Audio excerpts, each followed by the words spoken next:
I pulled into the gravel driveway of my beloved lakefront cottage in Michigan for my annual summer writing retreat, only to find strangers unloading furniture and a bright yellow "sold" sign stabbed into the front yard like a knife through my heart. My hands shook as I dialed my parents, and when Mom answered, she casually mentioned they sold the cabin to pay for my younger sister Brielle's extravagant wedding. "Thanks for the wedding present, sis." Brielle's voice rang out mockingly in the background. My world crumbled instantly as I realized my childhood sanctuary, my creative haven, my promised inheritance from Grandma Rose had been stolen from under me without consultation. The new owners, a pleasant retired couple from Grand Rapids, showed me the legitimate purchase documents while I stood there in complete shock. Everything appeared legal and binding. My name appeared nowhere on the paperwork despite decades of promises that this cottage would someday be mine. The husband, a former insurance adjuster, kindly explained they'd bought the property 3 weeks ago through a quick cash sale.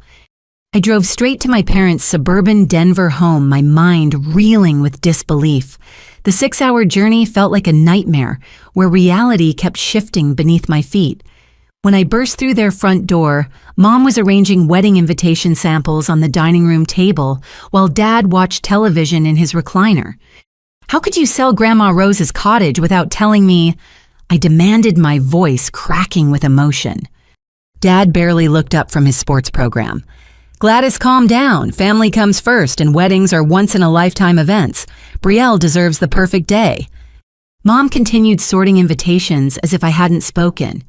"You never used that place anyway, living all the way out in Portland. It was just sitting empty most of the year, collecting dust and property taxes." "But you promised me that cottage since I was 12 years old. Grandma Rose wanted me to have it. She said it would inspire my writing, help me become the author she always knew I could be." "Your grandmother is gone, sweetheart," Mom replied with infuriating calmness. "And dreams don't pay for weddings. Brielle needs this money for her future happiness." I pulled out my phone and showed them photos of my writing space in the cottage's sunroom, my favorite reading nook by the stone fireplace, the dock where I'd spent countless hours crafting stories. This place isn't just property to me. It's my creative sanctuary, my connection to Grandma Rose, my entire writing career. Dad finally turned around, his expression hardening. "Your writing career, Gladys. You're 28 years old and still freelancing for magazines. When are you going to get serious about life instead of chasing fairy tales?" The words hit me like physical blows. "I make a living with my writing. I've published 3 novels and dozens of articles. This cottage is where I do my best work." "Well, now you'll have to find somewhere else," Mom said, sealing an invitation with deliberate precision. "Brielle's wedding is in 6 weeks and the vendor deposits are non-refundable." That's when I discovered the most shocking detail. While examining the sale documents the new owners had shown me, I noticed something that made my blood run cold. My signature appeared on several pages as a co-signer authorizing the sale and transfer of funds. But I had never signed anything. I had never even seen these documents before today. "Mom, Dad, look at this." I spread the papers across their coffee table.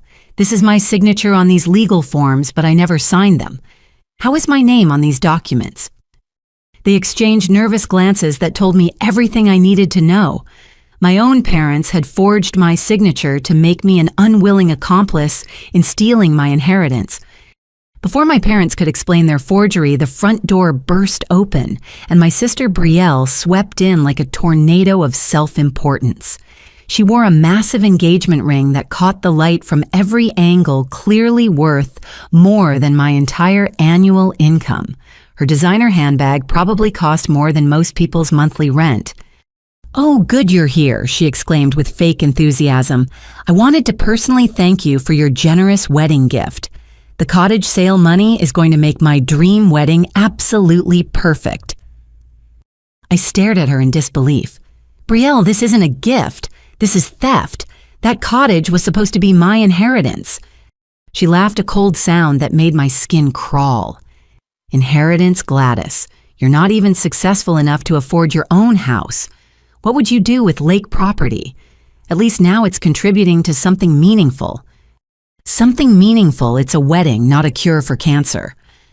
My wedding is going to be featured in 3 different bridal magazines. She continued, ignoring my pain entirely. 200 guests at a vineyard in Napa Valley. The dress alone cost $15,000, custom designed by the same artist who made gowns for Broadway stars. Our celebrity wedding planner is flying in from New York, and we're having imported flowers from 3 different countries. I felt sick listening to her casual mention of these astronomical expenses. Betrayal, that money came from selling my grandmother's cottage. Don't you feel any guilt about that? Guilt. She examined her manicured nails dismissively. Why should I feel guilty for finally getting what I deserve? You've been playing pretend author for years, living in Fantasyland, while I built a real career in marketing. Maybe now you'll stop hiding in the woods and get a real job. I am a real author. I've published books, I have readers, I make a living from my writing. Living, you mean barely surviving. When's the last time you bought anything nice for yourself? When's the last time you went on a real vacation instead of hiding away in that musty old cabin? Her words stung because they contained just enough truth to hurt. My writing income was modest, and I did live simply. But I had chosen that life, deliberately prioritizing creativity and meaningful work over material wealth. The cottage wasn't musty, I said quietly. It was beautiful and peaceful and full of memories. Well, now it's full of someone else's memories, Betrayal replied with a cruel smile. And speaking of memories, you'll love this final touch to my perfect wedding celebration. She pulled out her phone and showed me a photo that made my heart stop. Marcus, my ex-boyfriend from 3 years ago, stood beside Betrayal with his arm around her waist. They were both smiling at the camera like they'd just shared some private joke. Marcus is my maid of honor's date, she announced triumphantly. Isn't that delicious? Sarah thought it would be fun to bring him as her +1, and when I told her about our family history, she insisted. He's so excited to see you again at the wedding. The room started spinning around me. Not only had my family stolen my inheritance and forged my signature, but my sister had orchestrated the ultimate humiliation by bringing my ex-boyfriend to witness my public defeat. Marcus had broken up with me, claiming he needed someone more ambitious and practical in his life. Now he'd get to watch Betrayal's lavish wedding, funded by my stolen cottage, while I stood there with nothing. You planned this, I whispered. You specifically chose him to hurt me. Oh, Gladys, don't be so dramatic. The world doesn't revolve around your feelings. Marcus and I ran into each other at a networking event 6 months ago, and we've been hanging out ever since. He's actually been incredibly supportive during my wedding planning. He keeps saying how refreshing it is to be around someone who knows what she wants in life. The knife twisted deeper with every word. My sister had been secretly dating my ex-boyfriend while manipulating our parents into selling my cottage. This wasn't just betrayal, it was a calculated campaign to destroy everything I held dear. The next morning, I drove back to Portland in a fog of rage and heartbreak. My first stop was the law office of Sarah Fleming, an attorney who specialized in property disputes and family law. Her downtown office overlooked the Willamette River, and the view should have been calming, but I felt nothing except determination to fight for justice. Fleming examined the forged documents with a magnifying glass and professional scrutiny. She was a sharp-eyed woman in her 50s who'd built her reputation handling complex fraud cases. After 20 minutes of careful analysis, she looked up with concern, etched across her features. This signature forgery is extremely sophisticated, she said, pointing to subtle pen pressure variations that matched my natural writing style. Whoever did this had access to multiple samples of your genuine signature and possibly professional training in document manipulation. Could it have been my parents? They've seen me sign birthday cards and checks over the years. Unlikely. This level of skill suggests either a professional forger or someone with extensive experience in document fraud. The pressure variations, the pen angle, even the slight tremor that appears in your natural signature when you're concentrating, all of these details have been perfectly replicated. My stomach dropped. So what can I do? Can we reverse the sale? Fleming set down her magnifying glass and folded her hands. Criminal fraud has definitely occurred here. We could file charges and potentially recover the property, but civil litigation could take 2 to 3 years and cost more than the cottage's current market value. Property law heavily favors completed sales, especially when the buyers acted in good faith. I felt my last hope crumbling, so they just get away with it. Not necessarily. Something about this entire transaction bothers me professionally. She pulled up county records on her computer screen. The sale price was $240,000 for lakefront property in that area, but similar properties sold for between $270,000 and $300,000 in the same time period. So they sold it for less than market value, significantly less, which raises questions about why the buyers got such a favorable deal and why your parents accepted such a low offer when they supposedly needed maximum funds for the wedding. Fleming typed rapidly, accessing multiple databases. The purchasing entity is listed as Great Lakes Investment Holdings, which appears to be a shell corporation registered in Delaware. The actual buyers you met were likely hired representatives, not the true owners. What does that mean? It means this wasn't a simple family property sale. Someone with sophisticated financial knowledge orchestrated this transaction, possibly for purposes beyond just helping your sister fund her wedding. Shell corporations are typically used to hide asset ownership for tax avoidance or money laundering purposes. She printed out several pages of corporate filing information. I'm also seeing connections between Great Lakes Investment Holdings and several other shell companies that have been involved in similar below-market property purchases across Michigan, Illinois, and Wisconsin. You think there's a larger criminal operation.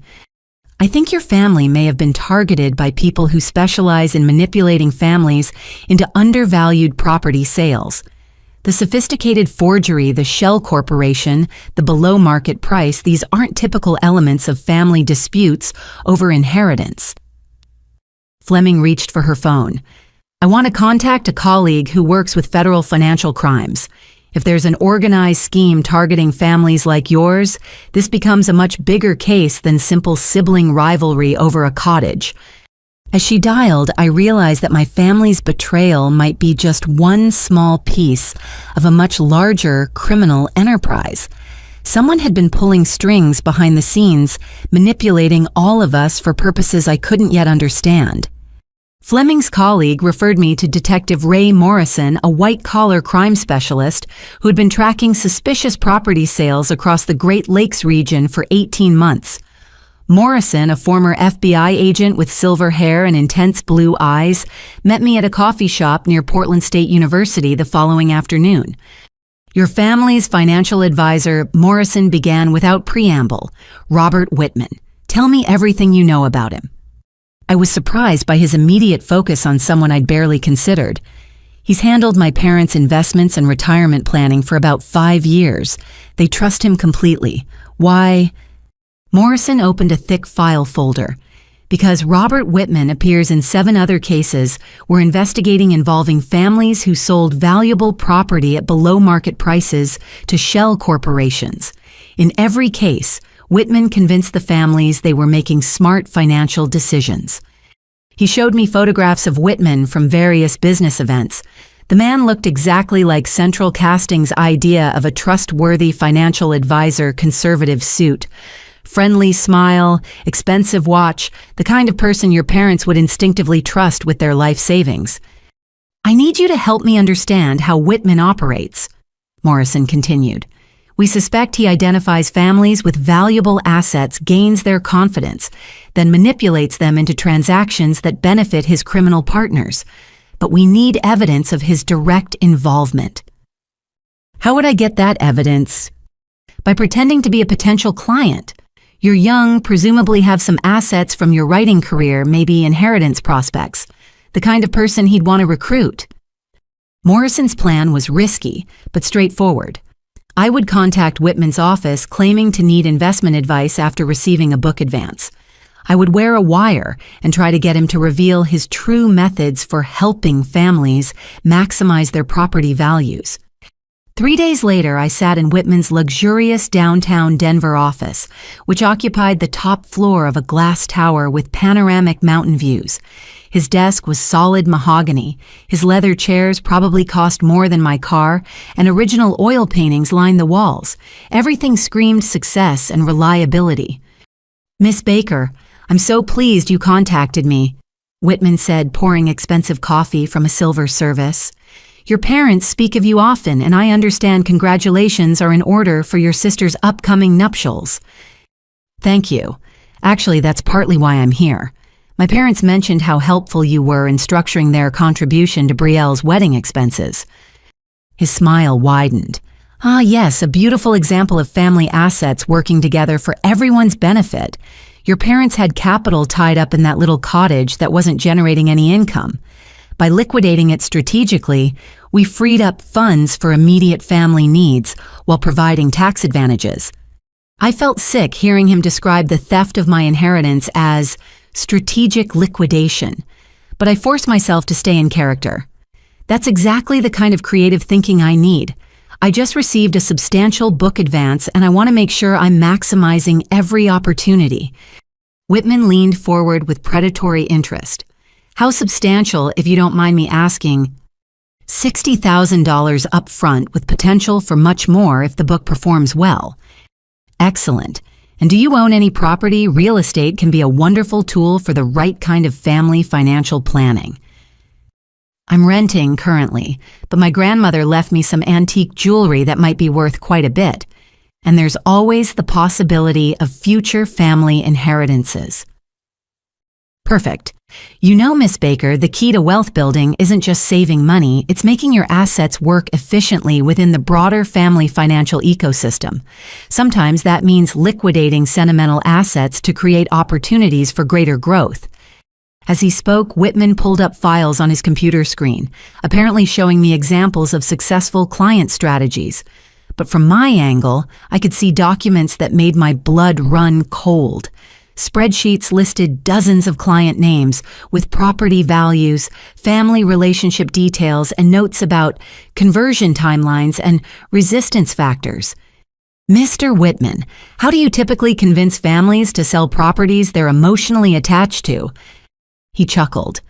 "Emotion is the enemy of financial success, Miss Baker.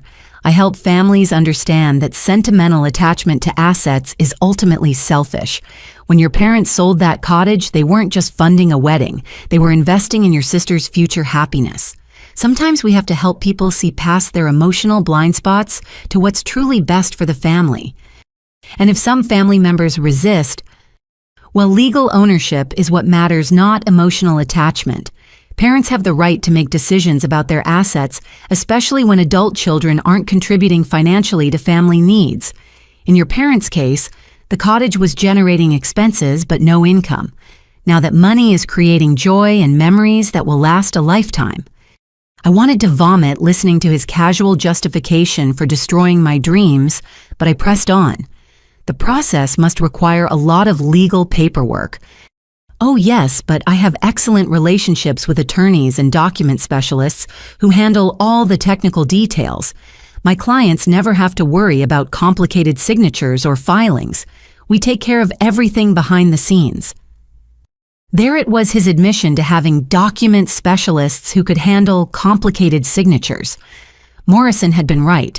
Whitman was running a sophisticated operation that targeted families with valuable assets, manipulated them into undervalued sales, and used professional forgers to handle any paperwork obstacles. But as our conversation continued, I discovered something even more horrifying. Whitman's computer screen displayed what appeared to be my parents' actual investment portfolio, and the numbers made no sense. According to his records, they should have had over $400,000 in retirement savings, but the account balances showed less than $50,000. My parents weren't just being manipulated into selling my cottage. They were being systematically robbed of their entire life savings. Armed with screenshots I'd secretly taken during my meeting with Whitman, I drove straight back to my parents' house that evening. My hands trembled as I spread the printed evidence across their kitchen table, showing them bank statements and investment records that revealed the devastating truth. about their financial situation. "Mom, Dad, sit down. We need to talk about your retirement accounts." Dad looked annoyed by my serious tone. "Gladys, we've already been through this cottage business. The decision is final. This isn't about the cottage anymore. It's about the $350,000 that's missing from your retirement savings." The color drained from Mom's face. "What are you talking about?" "Our accounts are doing fine. Robert shows us the statements every quarter." I pointed to the real account balances I'd photographed. "These are your actual current balances, not the fake statements Whitman has been giving you. Look at the dates. Look at the account numbers. Dad, your pension rollover that should have $400,000, it has $43,000 left." Dad snatched the papers with shaking hands. "That's impossible. We just reviewed our portfolio last month. Robert explained how our conservative investments were protecting us from market volatility." "Robert has been stealing from you for at least 3 years, I said gently. "These investment products he sold you don't exist. The monthly statements you've been receiving are completely fabricated. He's been transferring your money to offshore accounts while keeping you happy with fake paperwork." Mom started crying quietly. "But he's been so helpful, so trustworthy. He helped us with tax planning, insurance reviews, estate planning. He even recommended our attorney for the cottage sale." "Which attorney was that?" "David Thornton. Robert said he specialized in family property transfers and would make sure everything was handled properly." I felt another piece of the puzzle click into place. "Mom, I need you to call Thornton's office right now and ask to speak with him directly." She dialed with trembling fingers. After a few minutes of conversation, her face went completely white. "The receptionist says no one named David Thornton has ever worked at that firm. The man we met with was using someone else's office space for the afternoon." Dad slumped in his chair like he'd been physically beaten. "So the cottage sale are retirement savings. Everything. Everything. Whitman and his partners have been systematically draining your accounts while convincing you to liquidate your remaining assets.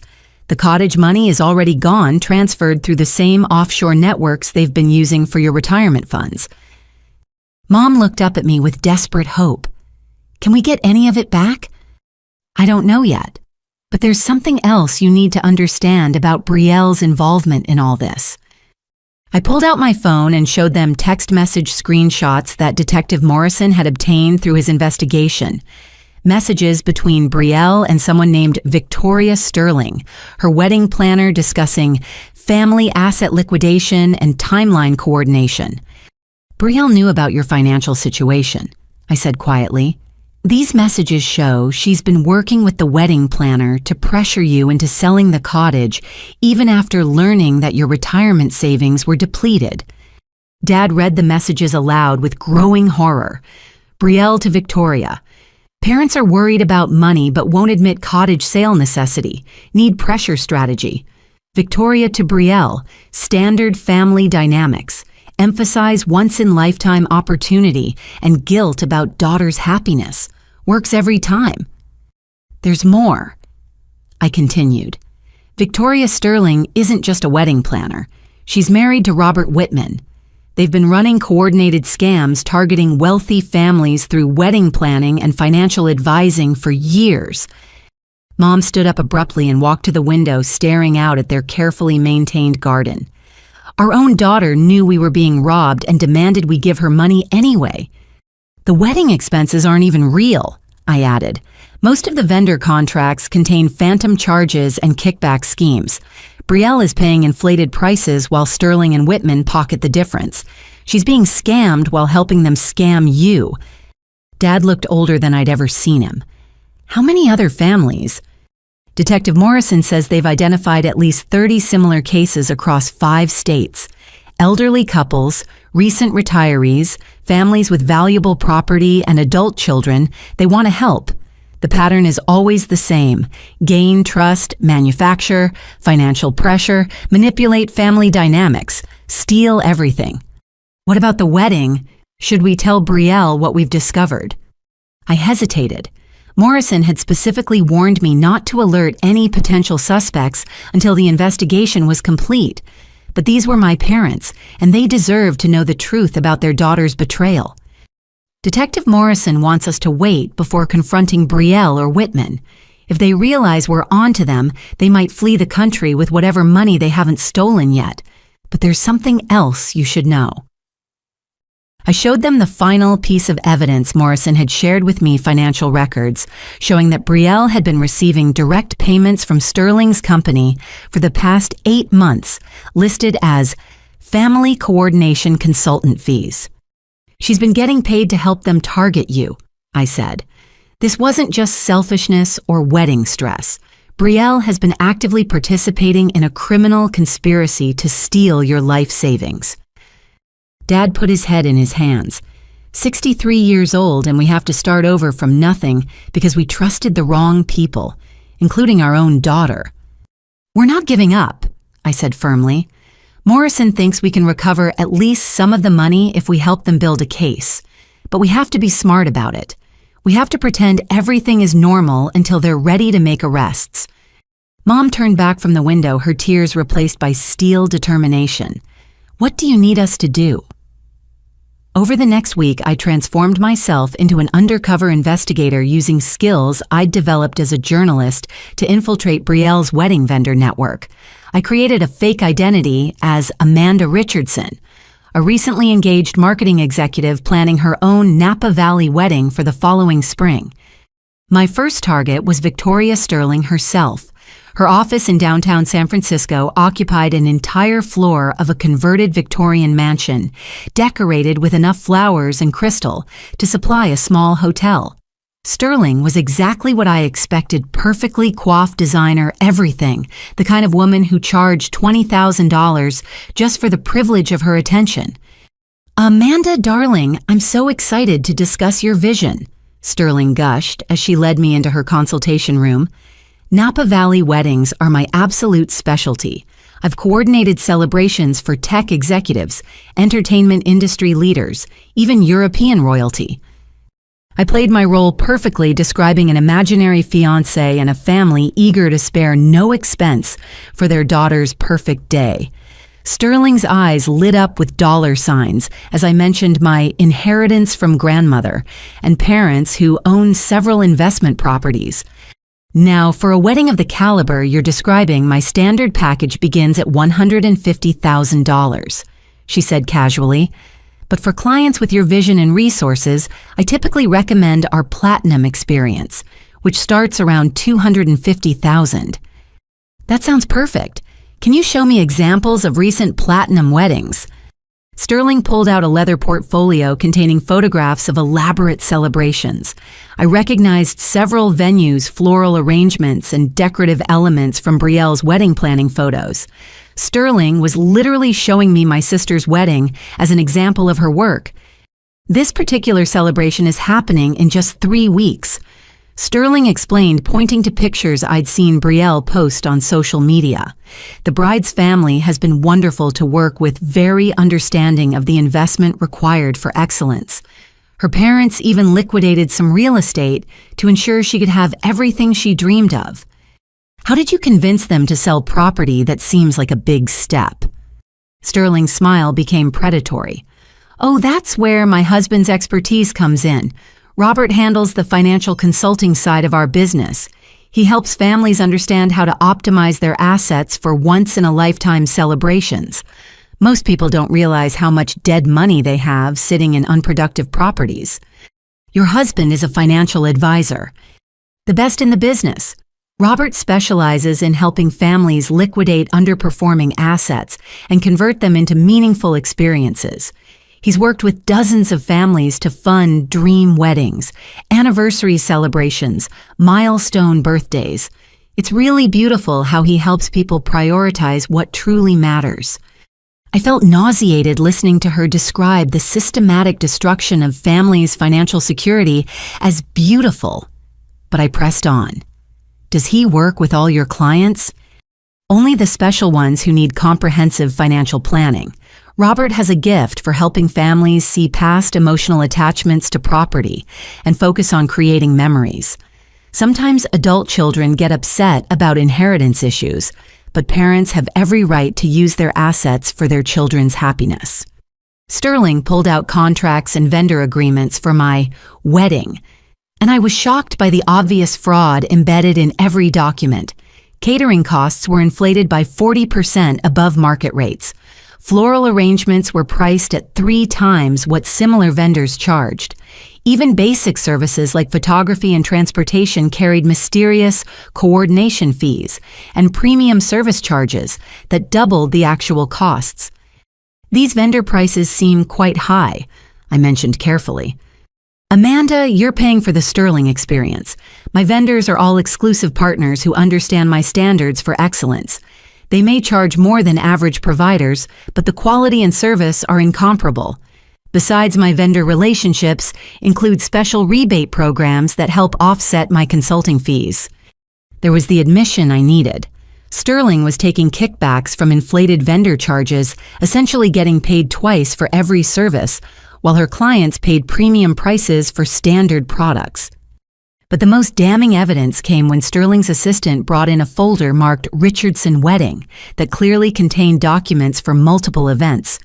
I glimpsed financial worksheets listing other client names, family asset values, and notes about liquidation timelines and resistance management strategies.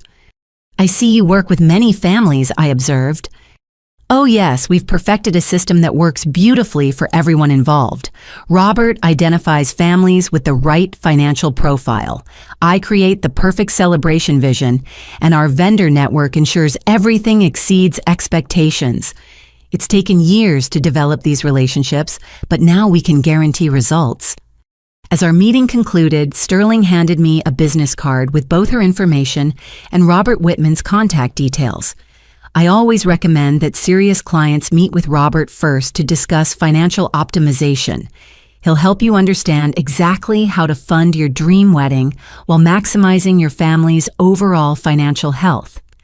I left Sterling's office with recorded evidence of price inflation kickback schemes and coordinated criminal activity, but I also realized that Betrayal wasn't just a victim of this conspiracy. She was an active participant who knew exactly how her wedding was being funded and at what cost to our family. Detective Morrison's investigation had expanded into a full FBI operation by the time I delivered the recordings from my meeting with Victoria Sterling. Agent Maria Rodriguez, a sharp-eyed federal investigator specializing in financial crimes, met me at a secure office building in downtown Portland to review the evidence we'd gathered. "Your sister's wedding is the centerpiece of a criminal enterprise that's been operating across 6 states for almost 4 years. Rodriguez explained, spreading FBI surveillance photos across the conference table. Sterling and Whitman have victimized at least 43 families that we've identified so far, stealing an estimated $12 million through coordinated wedding planning and financial advisory schemes.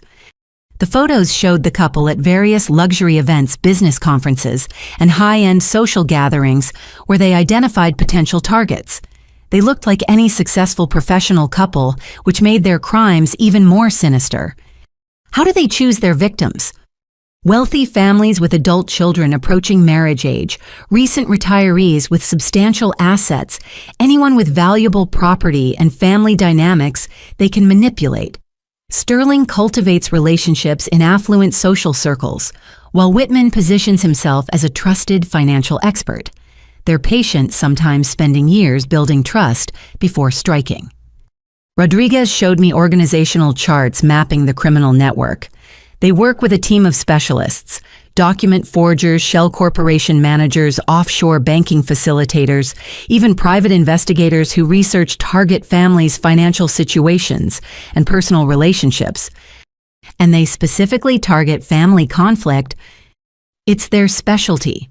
Sterling creates artificial time pressure with wedding deadlines and social expectations, while Whitman manufactures financial crises that force rapid asset liquidation. They're experts at turning family love into financial vulnerability. The most disturbing revelation came when Rodriguez showed me evidence that this organization had been monitoring my family for over 18 months before making their move. Private investigators had compiled detailed reports on our financial situations, personal relationships, career struggles, and emotional dynamics. They knew about your relationship with the cottage, your writing career challenges, even your breakup with Marcus, Rodriguez said. This entire operation was designed specifically around your family's psychology and vulnerabilities. So Marcus is involved too. Rodriguez smiled for the first time. Actually, that's where this story gets interesting. Marcus Taylor isn't just your ex-boyfriend who happened to reconnect with your sister. He's FBI agent Marcus Taylor, and he's been undercover investigating this organization for the past 8 months. I felt the world tilt around me. Marcus is FBI, one of our best financial crimes specialists. When we identified your sister as a person of interest in this case, we needed someone who could get close to her social circle. Agent Taylor volunteered when he learned your family was involved. He volunteered because of me. Agent Taylor disclosed his previous relationship with you and requested assignment to this case. He felt responsible for not recognizing the signs when your family became targets. His cover story about reconnecting with Betrayal at a networking event was designed to position him as the perfect witness to their criminal activities. Rodriguez pulled out surveillance transcripts of conversations between Marcus and Betrayal. Your sister has been remarkably open about her role in the conspiracy. She genuinely believes she's entitled to your family's assets and has no guilt about the methods used to obtain them. The transcripts made for horrifying reading. Betrayal bragged to Marcus about manipulating our parents' emotions, dismissed my attachment to the cottage as pathetic, and expressed excitement about using the stolen money to fund a luxury honeymoon in Europe. She even joked about my potential reaction when I discovered the cottage sale. Agent Taylor has been building evidence while maintaining his cover, but we need more direct proof of the financial crimes. That's where you come in. Rodriguez outlined their plan. The FBI had been tracking Sterling and Whitman's operation for months, but they needed recorded evidence of active fraud to make arrests that would stick. I would attend Betrayal's wedding wearing sophisticated surveillance equipment positioned to witness and record the criminal conspiracy's final phase. We believe they're planning to disappear after the wedding with the remaining stolen assets, Rodriguez explained. Your sister's elaborate celebration is essentially their retirement party funded by money stolen from dozens of families, including your own. What about the other victims? We've been working with families across multiple states to document their losses and prepare for asset recovery.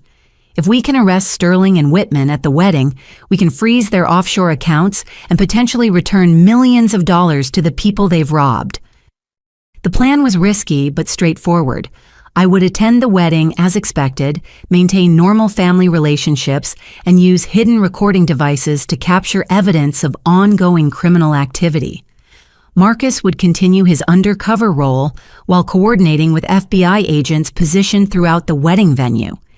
There's one more thing you should know, Rodriguez said as our meeting concluded. Your sister has already applied for a second passport under an assumed identity. She's planning to flee the country immediately after the wedding ceremony, leaving Marcus and your parents to face potential criminal charges while she starts a new life with the stolen money. I realized that Betrayal's betrayal went even deeper than I'd imagined. She wasn't just stealing my inheritance. She was prepared to destroy our entire family to cover her escape from justice. 3 days before the wedding, Marcus contacted me directly for the first time since our breakup 3 years ago. We met at a quiet coffee shop in Portland's Hawthorne district, a place we'd frequented during our relationship. Seeing him again brought back a flood of memories, both painful and sweet. Gladys, I owe you an explanation and an apology. He began looking genuinely distressed. I know this situation must be incredibly confusing and hurtful for you. He looked older than I remembered, with new lines around his eyes that spoke of stress and difficult work. But his fundamental kindness remained unchanged, the quality that had first attracted me to him years ago. Agent Rodriguez told me you're FBI, I said quietly. She said you volunteered for this assignment because our family was targeted. Marcus nodded, his jaw tightening with anger. When I learned that Sterling and Whitman had selected your family as victims, I couldn't stand by and let them destroy people I cared about. I requested assignment to this case specifically to protect you and your parents. But our relationship ended badly. Why would you want to help me? Because our breakup was my mistake, not yours, he said firmly. I was young and stupid and afraid of commitment. I convinced myself that you were too focused on your writing to build a real future together. I was wrong about everything that mattered. He explained how his FBI career had developed after our breakup, specializing in white-collar crimes that targeted families and elderly victims. When the Sterling Whitman investigation identified my family as potential targets, he recognized our names immediately. I've spent 3 years regretting how I ended things between us, Marcus continued. When I saw these criminals planning to destroy your family's financial security, I knew I had to do whatever it took to stop them. Even if it meant pretending to date my sister, Marcus looked physically ill. That's been the worst part of this assignment. Betrayal is everything I thought I wanted when I was too immature to appreciate what we had together. She's ambitious and materialistic and completely focused on external success. Spending time with her has made me realize how shallow and wrong my priorities were back then. He showed me transcripts of conversations where Betrayal had mocked my writing career, dismissed my emotional attachment to the cottage, and bragged about manipulating our parents' love for her into financial gain. She has no empathy for anyone else's feelings or needs, Marcus said. Everything is about her image, her desires, her sense of entitlement. She genuinely believes that your family exists to serve her ambitions. And she has no idea you're FBI. None. She thinks I'm a marketing consultant who was impressed by her success and social connections. She's been remarkably open about her role in the criminal conspiracy because she genuinely doesn't see anything wrong with it. Marcus pulled out his phone and played audio recordings that made my stomach turn. Betrayal casually discussing how to manipulate our parents into selling more assets, laughing about my pathetic reaction to losing the cottage, planning to use the wedding money for a European escape route if legal problems arose. The hardest part is that she keeps talking about you, Marcus said quietly. She's obsessed with proving that she's more successful and worthy of family support than you are. This entire criminal scheme seems motivated partly by sibling rivalry and partly by genuine greed. Do you think she understands the criminal implications? Absolutely. She's been receiving monthly payments from Sterling's company for over a year, officially listed as Family Coordination Consulting. She knows exactly where the money is coming from and how it's being obtained. She just doesn't care who gets hurt as long as she gets what she wants. Marcus reached across the table and touched my hand gently. Gladys, I need you to know that working this case has been torture for me personally. Every day I've had to pretend to care about someone who represents everything I dislike, while knowing that I threw away a relationship with someone who represents everything I actually value. Marcus, don't. We can't go backwards. I'm not asking to go backwards. I'm asking for the chance to go forward differently. After this case is over, after we've stopped these criminals and recovered your family's money, would you be willing to consider whether we might have a future together? I looked at this man who had broken my heart 3 years ago, who was now risking his career to protect my family from criminals who had spent months pretending to care about my sister while working to expose her crimes. The situation was impossibly complicated. Let's focus on stopping the criminals first, I said. Everything else can wait until after justice is served. Marcus nodded, understanding that I needed time to process everything I'd learned. But as we prepared for the final phase of the investigation, I realized that my feelings for him had never completely disappeared. They'd just been buried under hurt and disappointment. The wedding was in 2 days, and we were about to walk into the most dangerous situation any of us had ever faced. Working with Agent Rodriguez's investigation team, I spent the next 2 days contacting extended family members across 3 states to understand the full scope of Sterling and Whitman's criminal network. What I discovered was a systematic campaign of financial destruction that had been targeting our family tree for over 2 years. My first call was to Great Aunt Helen in Phoenix, my grandmother's younger sister, who had always been the family's financial anchor. At 84, she remained sharp and independent, living in a beautiful desert home that had been in our family for decades. "Gladys, dear, what a lovely surprise," she said warmly. "I was just thinking about you after that strange visit from Betrayal last month." "Strange visit? I didn't know Betrayal had been to see you." "Oh yes, she came with her wedding planner and some financial advisor fellow. Very concerned about my estate planning they were. Said the family was worried about my assets being properly distributed when I'm gone." My blood ran cold. "Aunt Helen, what kind of estate planning advice did they give you?" "Well, they suggested I update my will to make things easier for everyone. The financial man said my current arrangements were too complicated and might cause family fighting after I pass. He recommended simplifying everything by naming Betrayal as primary executor and beneficiary, since she has business experience." "Did you sign anything?" "They had papers all prepared very official looking. Said it was just preliminary paperwork to get the process started. I signed a few documents, but I haven't heard anything since then." I felt sick. Sterling and Whitman had convinced my elderly aunt to sign documents that probably transferred significant assets to Betrayal's control, using the same combination of false urgency and family manipulation they'd employed against my parents. "Aunt Helen, I need you to contact your attorney immediately and review any documents you signed. I think you may have been targeted by criminals." After explaining the situation, I helped Aunt Helen contact her lawyer, who confirmed that the documents she'd signed were fraudulent transfer papers that would have given Betrayal control over Helen's entire estate upon her death. Fortunately, the attorney had refused to file them due to suspicious elements, but Helen had unknowingly signed away her financial independence. My next call was to Cousin James in Michigan, a 26-year-old graduate student who had been planning to start medical school the following fall. His voice sounded defeated when he answered the phone. "Gladys, I'm actually glad you called. I've been meaning to reach out to family about a financial situation that's gotten out of control." "What kind of situation?" "Remember my college fund that Grandpa Rose set up for me, about $60,000 that was supposed to cover medical school expenses? Well, Betrayal contacted me 6 months ago saying she'd found an amazing investment opportunity that could double the money in time for school." James explained how Betrayal had introduced him to Robert Whitman, who presented sophisticated investment documents promising guaranteed returns through family partnership opportunities. The medical school fund had been transferred to offshore accounts that James now couldn't access. "I tried calling Whitman's office last week because I need the money for school applications," James continued. "But the phone number is disconnected and the investment company doesn't seem to exist anymore. I think I've been scammed out of my entire education fund."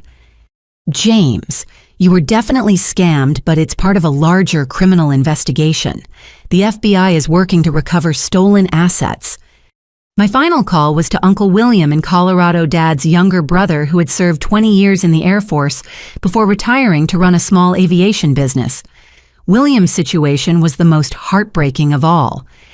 "That investment advisor your sister recommended has been a godsend," William said cheerfully. "Robert helped me roll over my military pension into a high-yield program that's been generating fantastic returns. I'm finally going to have enough money to expand the business and maybe take that European trip Martha's always wanted." "Uncle William, when did you last see actual statements from these investments?" "Oh, Robert handles all that technical stuff. He sends me quarterly reports showing how much the accounts have grown. Just last month, I was up $47,000 from my original investment."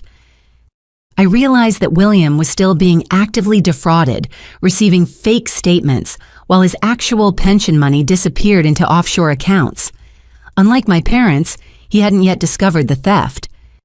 "Uncle William, I need you to contact the military pension office immediately and request verification of your actual account balances. Don't tell anyone you're doing this, especially Robert Whitman." After spending hours on the phone with family members, I compiled a devastating picture of the criminal conspiracy's scope. Sterling and Whitman had systematically targeted every branch of our family tree that had significant assets, elderly relatives, with estate planning needs, young adults with education funds, retired veterans with pension accounts, anyone who could be manipulated through family connections and false trust. The total amount stolen from our extended family exceeded $400,000, representing decades of savings, military service benefits, educational funds, and estate planning designed to help the next generation succeed.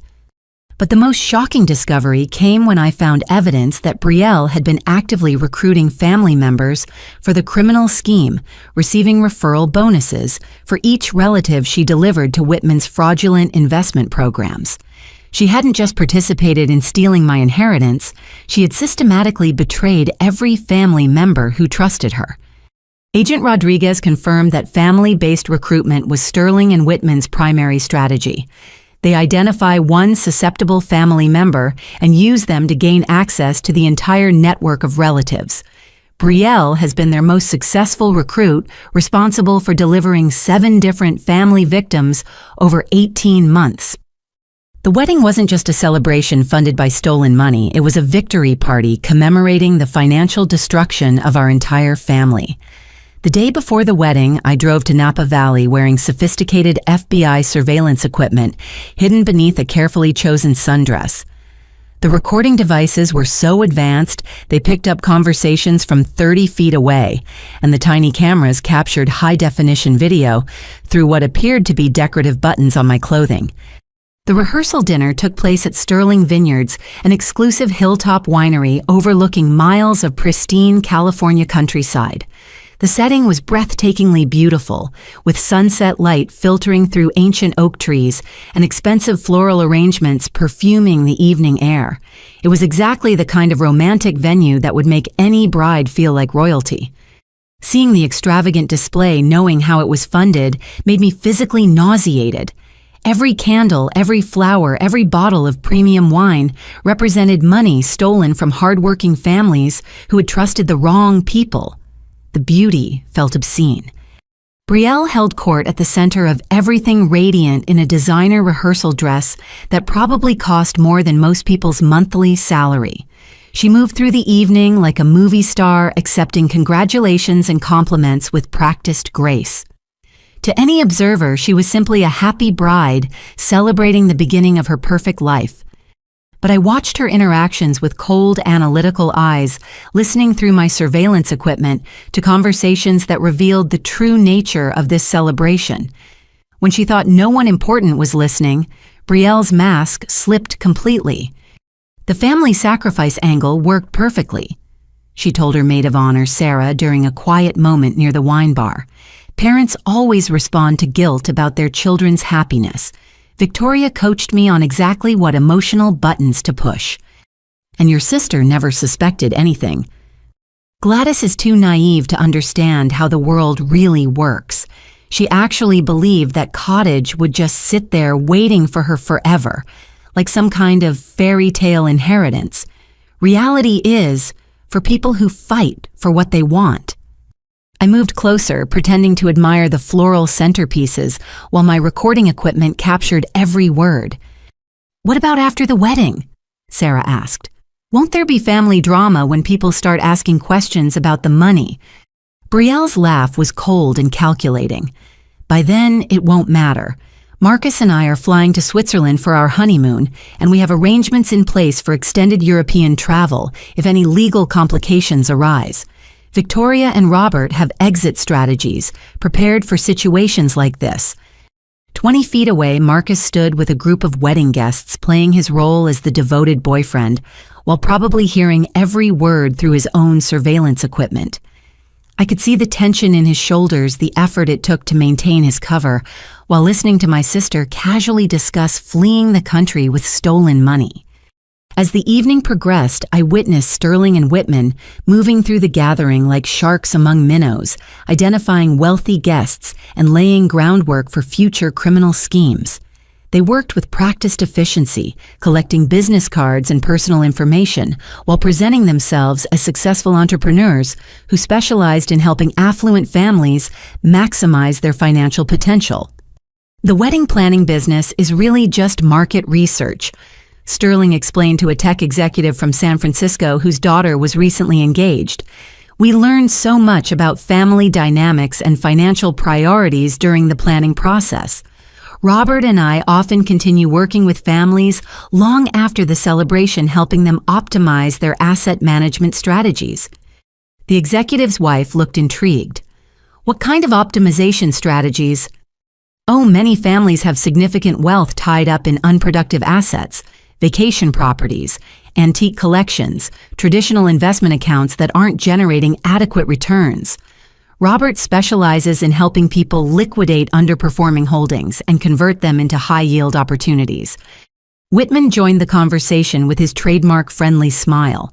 The key is understanding that emotional attachment to assets often prevents optimal financial decision-making. We help families move past sentimental barriers and focus on generating real wealth for important life events. I watched in horror as they began the same manipulation process they'd used on my family, identifying psychological vulnerabilities and planting seeds for future financial exploitation. These criminals viewed wealthy families the same way predators viewed prey, as resources to be harvested through careful planning and patient manipulation. But the most damning evidence came during a private conversation between Sterling and Whitman that I recorded while pretending to look for the restroom. They stepped onto a secluded balcony overlooking the vineyard, thinking they were completely alone. Tomorrow's ceremony marks the end of Phase 3. Sterling said, consulting notes on her phone. Asset liquidation complete, family resistance, neutralized exit strategies activated. We should have approximately $2.7 million in clean transfers by Sunday. What about the extended family complications? Whitman asked. The aunt in Phoenix is starting to ask questions about the estate planning documents. Brielle assured me that won't be a problem.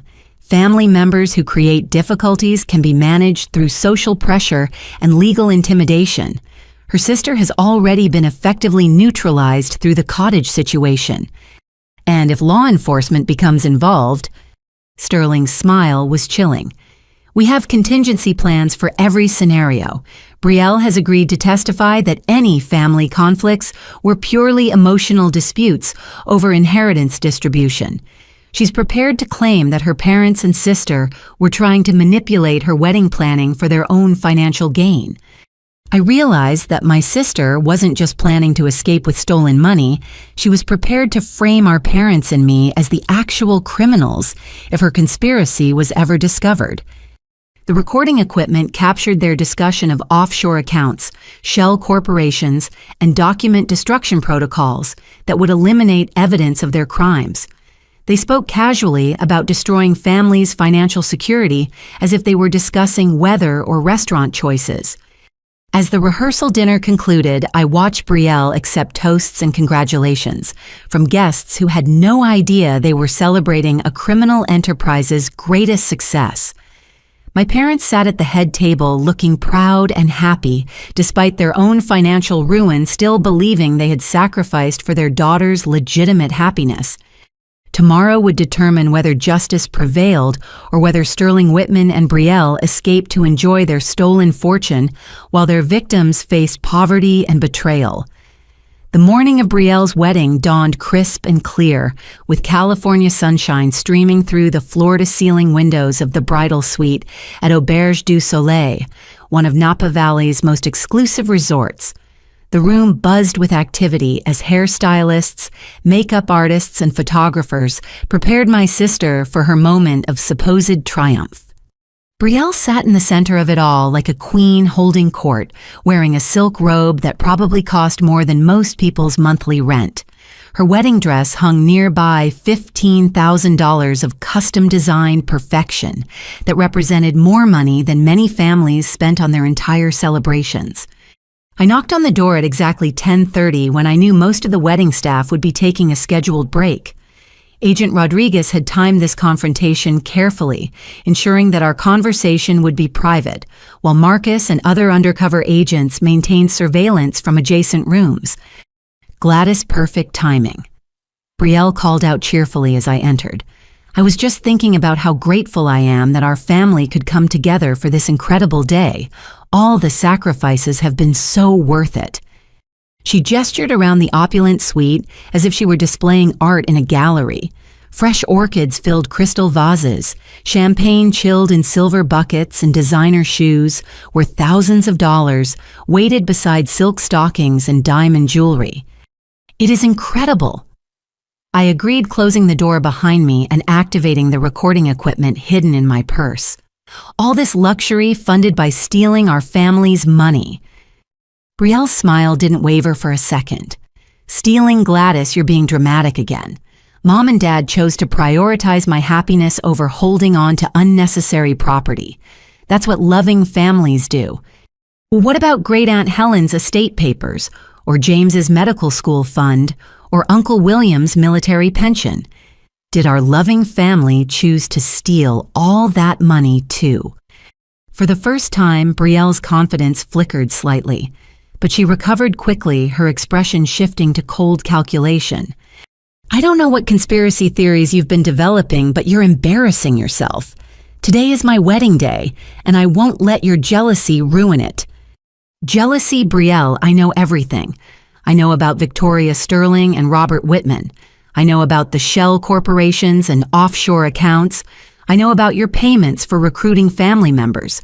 I know about your fake passport and your plan to flee the country after the ceremony." Brielle stood up slowly, her silk robe flowing around her like a ceremonial cape.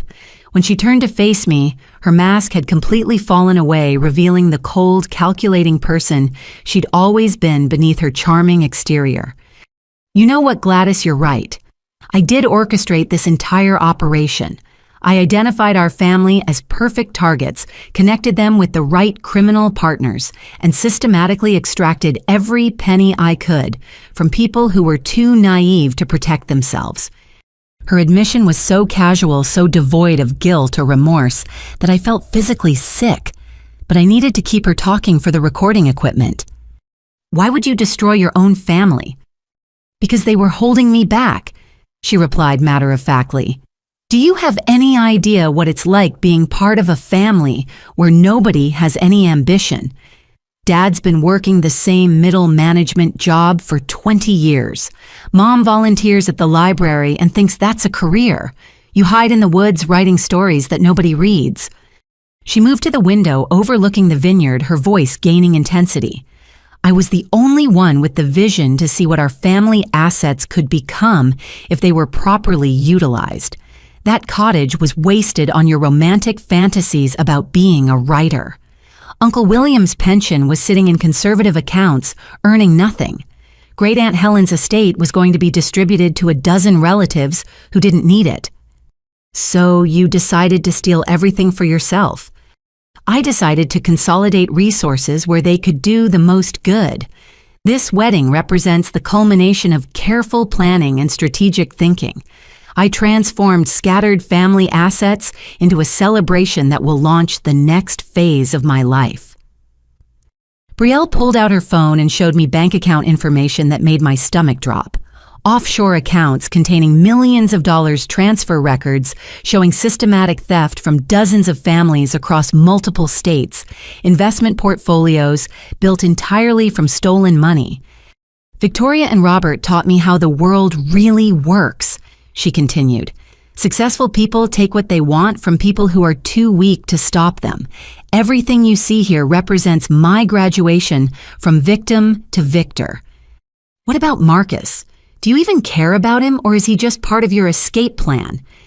Brielle laughed, a sound completely devoid of warmth. "Marcus is a useful temporary partner who provides social cover for my activities. After the honeymoon, there will probably be some tragic accident that leaves me a wealthy widow.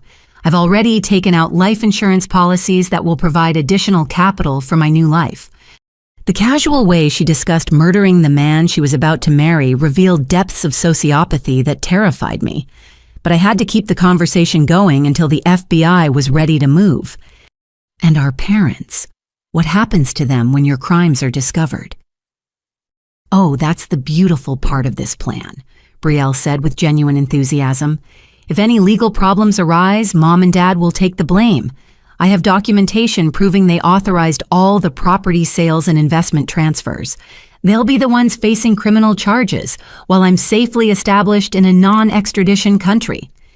She showed me forged documents that would make our parents appear to be the masterminds behind the criminal conspiracy, complete with fake signatures and backdated agreements that painted them as greedy manipulators who exploited family relationships for financial gain. You're going to frame the people who love you most. I'm going to protect myself using whatever methods are necessary. Love is a luxury I can't afford when millions of dollars and my freedom are at stake.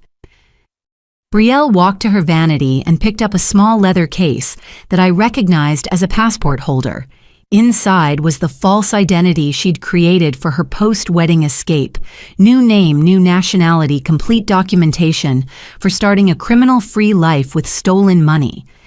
By tomorrow night, Brielle Davidson will no longer exist, she said triumphantly, and neither will any evidence connecting me to the unfortunate financial difficulties that befell our trusting family members.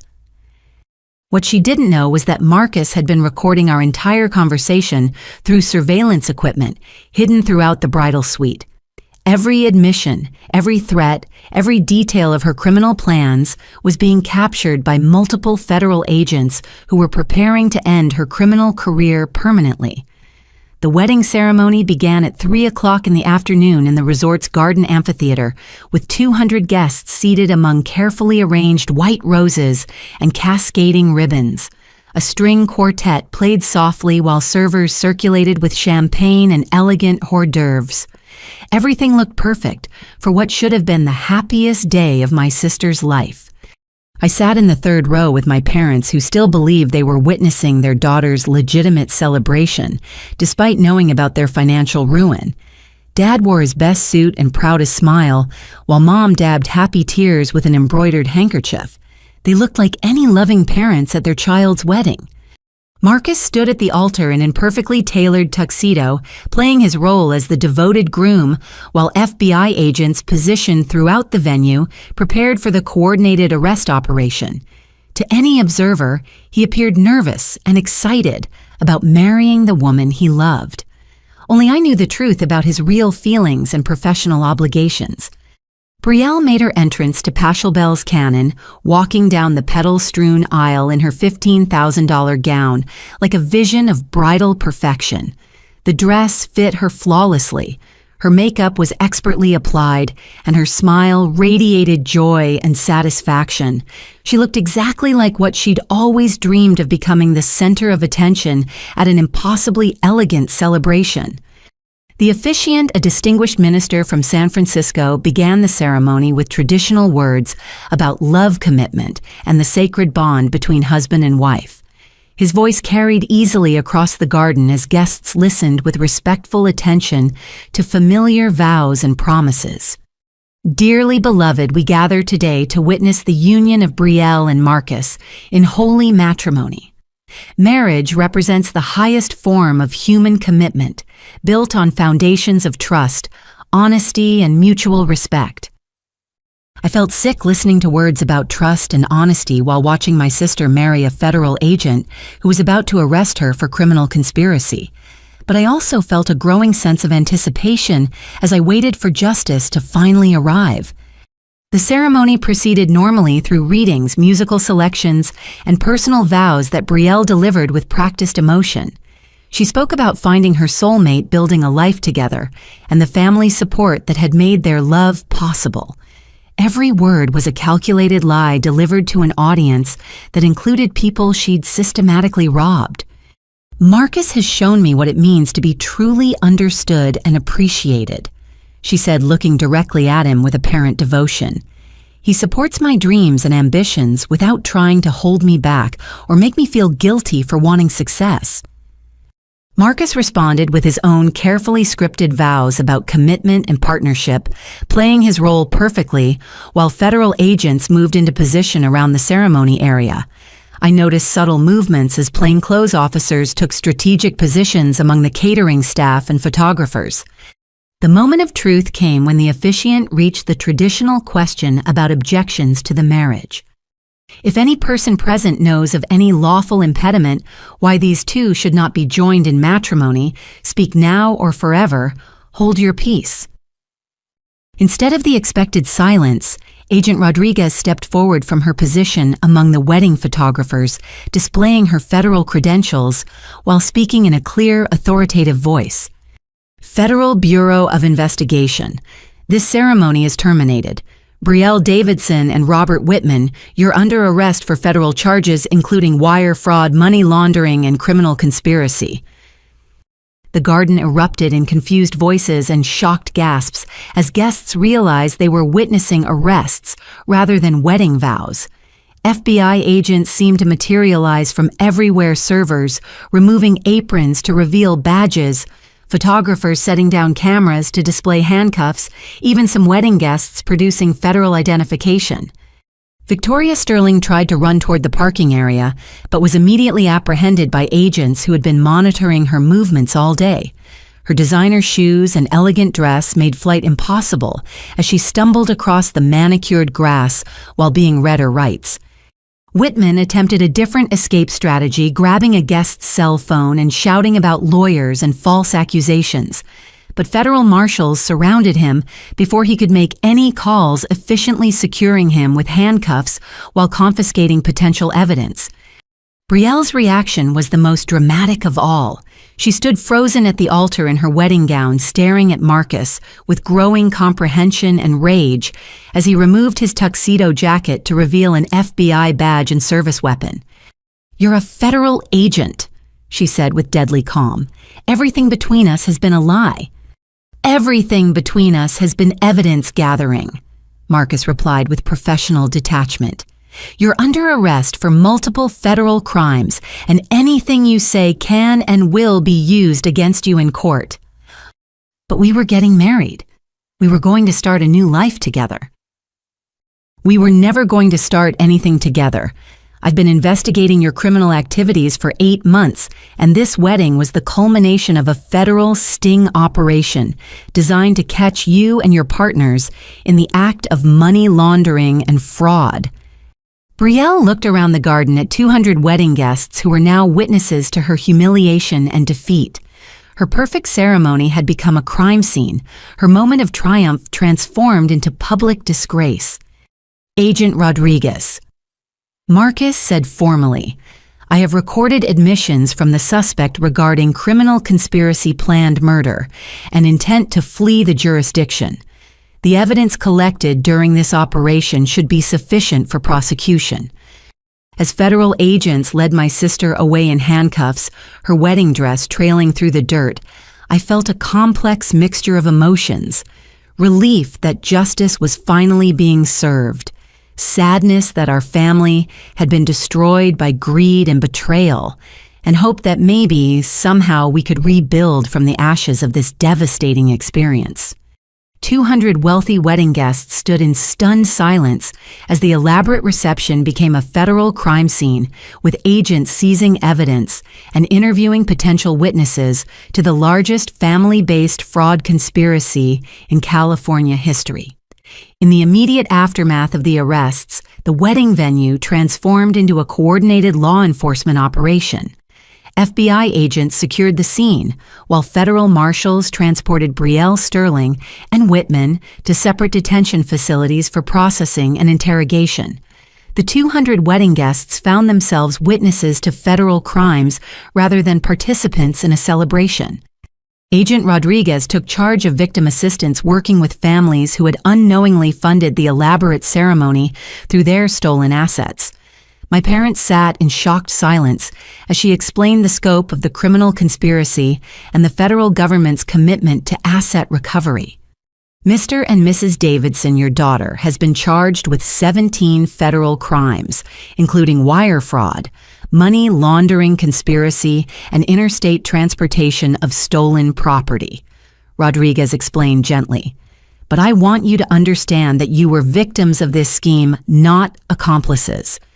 Dad's voice shook when he finally spoke. "How much of our retirement money can be recovered?" We've already frozen over $4 million in offshore accounts connected to this organization. Asset recovery will take time, but our financial crimes unit expects to return 60 to 70% of stolen funds to victims within 18 months. The cottage sale could be reversed immediately since the Shell Corporation purchase had been fraudulent from the beginning. The new owners, a retired couple from Grand Rapids, had unknowingly bought stolen property and would receive full compensation from seized criminal assets. Within a week, I would have the keys to my grandmother's cottage again. But the emotional recovery would take much longer than the financial restoration. My parents struggled to understand how their daughter could systematically destroy her own family for money. The betrayal cut deeper than any financial loss, challenging everything they believed about love, family loyalty, and human nature. 63 years old, and we have to rebuild our entire understanding of our child, Mom said quietly as we drove back to their Denver home after giving statements to federal investigators. How do you recover from discovering that your daughter is a sociopath who is willing to murder people for money? Uncle William's situation provided hope for broader family healing. When agents recovered his military pension funds, he learned for the first time that he'd been systematically robbed for over a year. Instead of anger, he expressed gratitude that law enforcement had intervened before his losses became catastrophic. That military training taught me to focus on mission completion rather than dwelling on past mistakes, he told me during a family phone call. Our mission now is helping other families avoid these kinds of predators. Great Aunt Helen's response was characteristically pragmatic. At 84, she'd survived the Great Depression, World War II, and multiple family tragedies. Financial fraud was just another challenge to overcome with dignity and determination. I'm disappointed in Betrayal, but I'm proud of you for fighting back, she told me.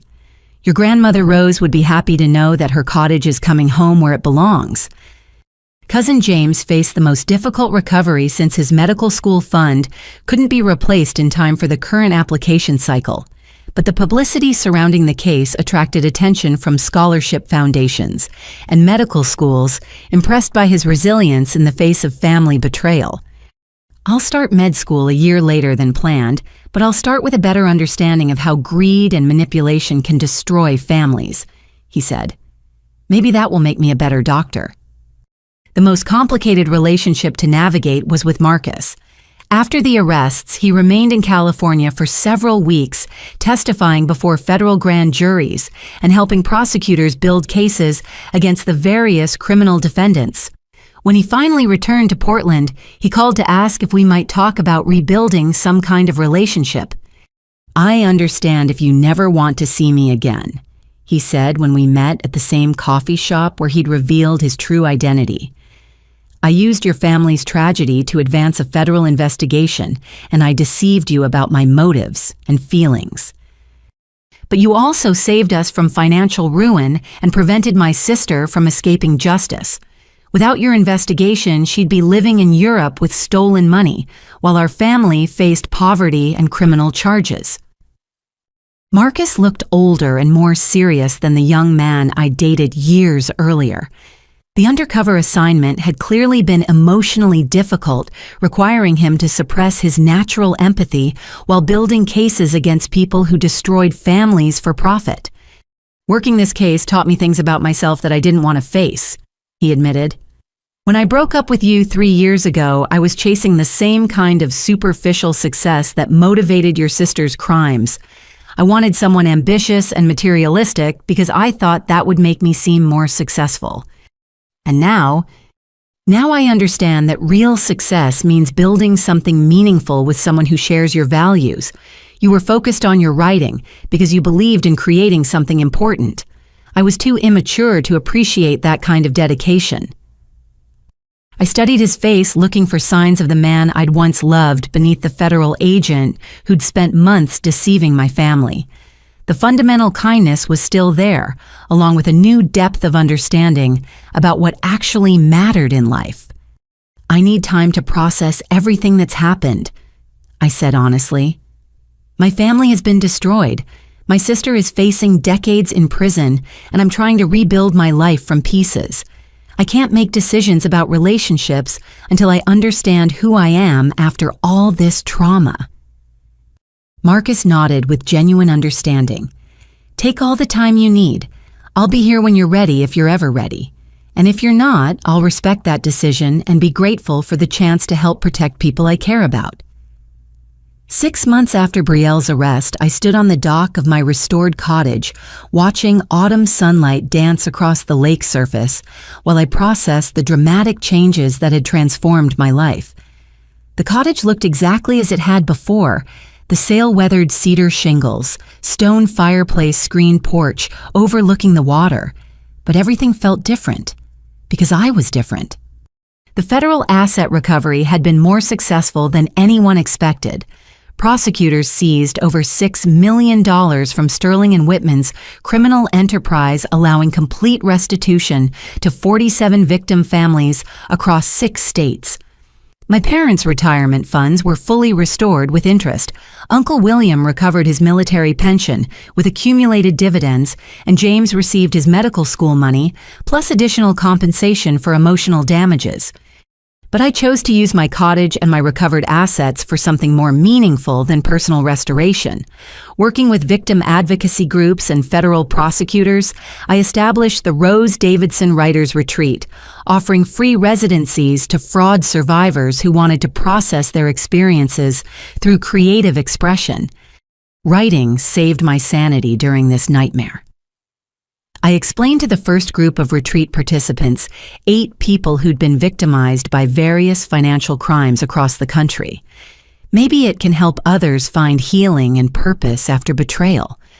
The retreat provided private cabins, communal workspace professional counseling support, and workshops led by established authors who specialized in trauma narratives. Participants spent 2 weeks processing their experiences while developing creative projects that transformed pain into art. Sarah Chen. I decided to keep using her original name for continuity, was a 73-year-old retired teacher from Oregon whose investment advisor had stolen her pension funds through fraudulent annuity schemes. She spent her residency writing children's stories about financial literacy and family trust. I want to teach kids how to recognize manipulation and protect themselves from people who prey on trust, she explained while reading her work to the group. If one child avoids financial fraud because of my stories, then my experience will have created something positive. David Martinez, a military veteran whose disability benefits had been stolen through fake investment programs, wrote poetry about betrayal and recovery that captured the unique pain of institutional abandonment that wounded warriors often experienced. "The military teaches you to trust your unit with your life," he said during our evening discussion circle. "But they don't teach you to recognize when civilians are stealing your future while pretending to help you invest it." The retreat attracted attention from major magazines and television networks interested in stories about fraud survivors creating art from trauma. My own writing career flourished as I documented both my family's experience and the broader patterns of financial abuse that destroyed families across America. My book proposal, titled The Wedding Heist: How Financial Predators Target Families Through Love and Trust, attracted multiple publishing offers and landed me representation with a prestigious literary agency in New York. The advance provided enough money to expand the retreat program and develop educational workshops for families vulnerable to financial manipulation. But the most meaningful changes were personal rather than professional. My parents began attending family therapy sessions focused on understanding how they'd been manipulated and developing better boundaries for future relationships. They learned to recognize red flags in financial advice and to value emotional wisdom over material success. "We raised 2 daughters," Dad said during one particularly difficult therapy session. "One who values creativity and family connection, and one who sees other people as resources to exploit.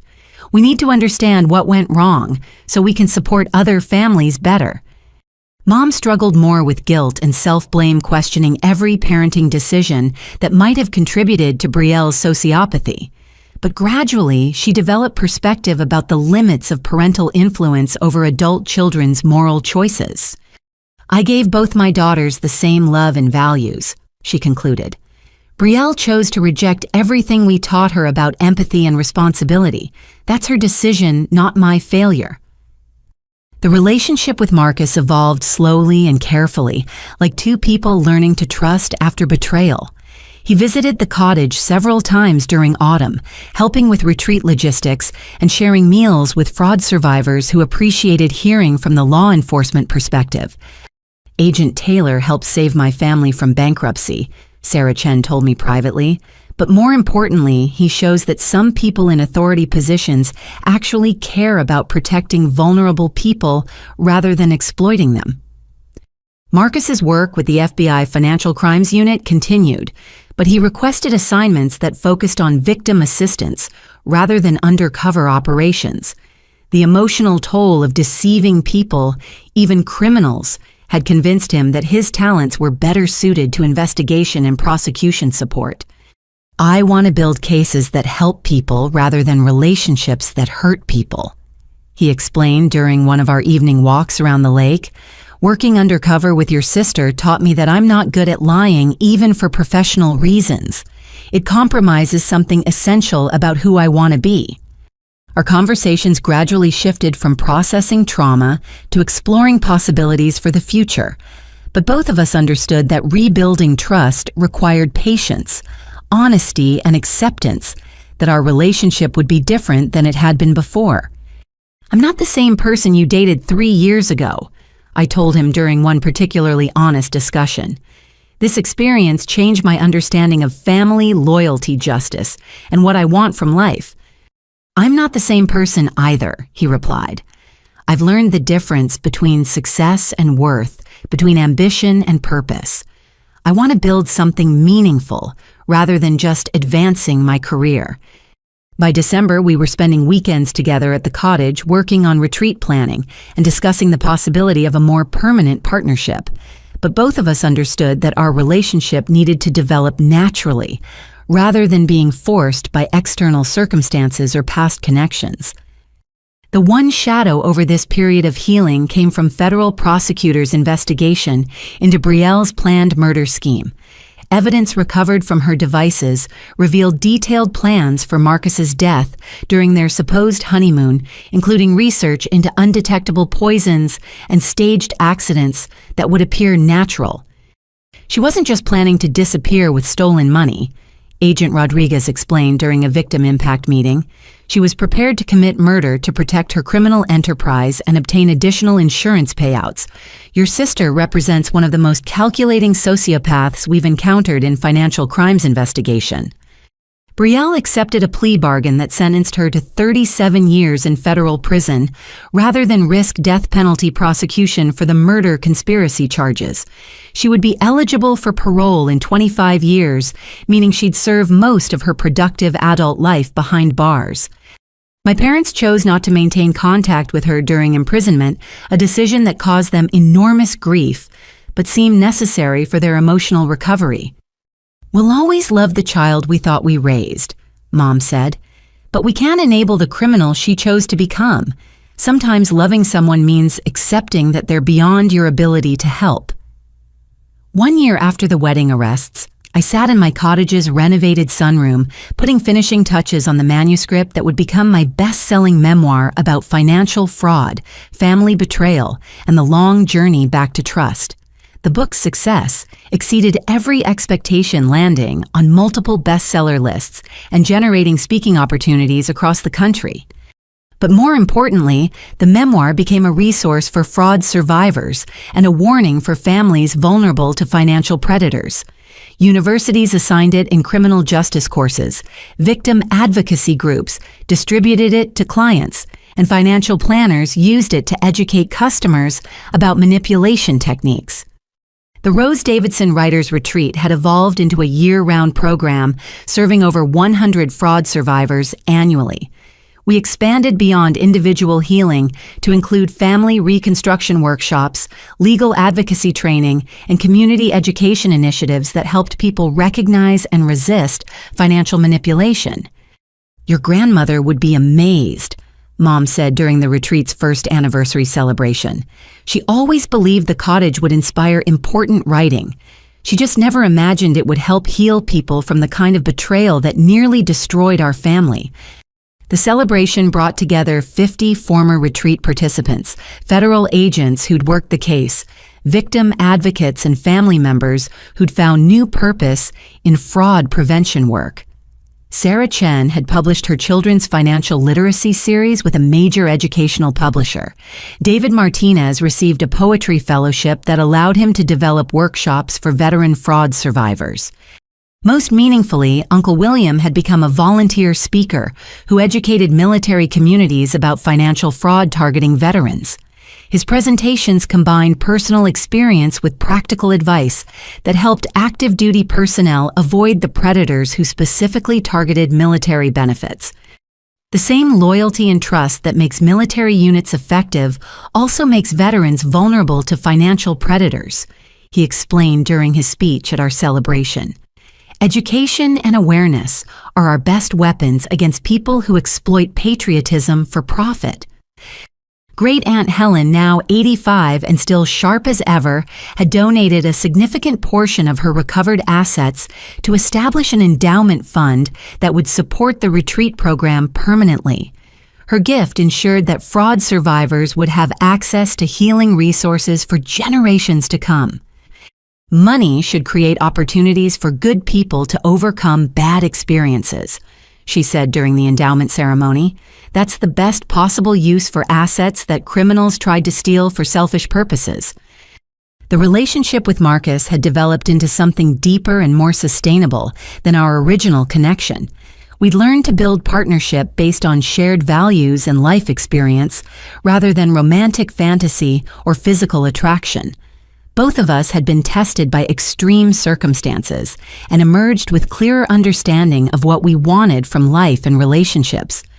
"I love the person you became after surviving this trauma," he told me during a quiet evening by the lake. "You transformed the worst experience of your life into healing opportunities for other people. That kind of resilience and compassion represents everything I want in a partner." We were planning a simple wedding for the following spring, a small ceremony at the cottage, with family and close friends, focused on commitment and community, rather than expensive celebration. The contrast with Brielle's fraudulent wedding would be deliberate, emphasizing authentic relationship over material display. My parents had rebuilt their marriage on foundations of honesty and mutual support, rather than traditional gender roles and social expectations. Dad retired early to volunteer with senior fraud prevention programs, while Mom developed expertise in family financial planning that helped other couples protect themselves from manipulation. We learned that loving your children doesn't mean enabling their destructive choices, Dad said during one of our family dinners. Real love sometimes requires setting boundaries and accepting painful realities about people you want to protect. The cottage itself had been restored to its original beauty, while being upgraded with modern technology that supported the retreat program. Writers worked in comfortable private spaces while sharing meals and evening discussions in communal areas that fostered healing community. But the most important restoration was psychological, rather than physical. I'd reclaimed my creative sanctuary while transforming it into something larger than personal space, a place where broken trust could be rebuilt and where betrayal could be transformed into purpose. Standing on the dock where I'd first learned to swim with Grandma Rose, I reflected on the journey that had brought me from victim to advocate, from isolation to community, from heartbreak to hope. The cottage represented continuity with family history while embodying possibility for future healing. Brielle remained in federal prison, having shown no remorse for her crimes or interest in reconciliation with family members she'd systematically betrayed. She'd become a case study for criminal psychology programs and a cautionary tale for families dealing with financial pressure and social expectations. Sterling and Whitman received similar sentences after their conspiracy convictions, and their criminal organization had been completely dismantled through aggressive federal prosecution. The message to financial predators was clear: Targeting families through emotional manipulation would result in severe consequences rather than easy profits.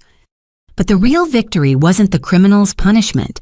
It was the transformation of pain into purpose, betrayal into community loss, into healing.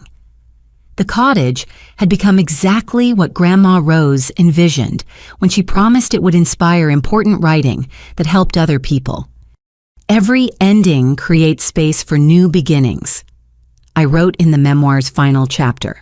The question isn't whether we'll face betrayal and loss in life, it's whether we'll use those experiences to build something meaningful that helps other people survive similar challenges.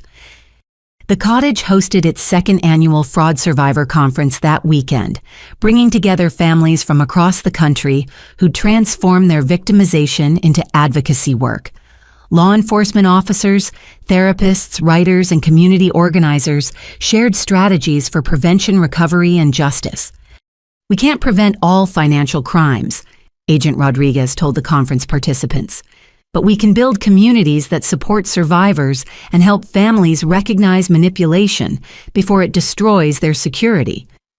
As I listened to stories of resilience and recovery, I realized that my family's tragedy had become part of a larger story about human resilience and the power of community support to overcome individual trauma.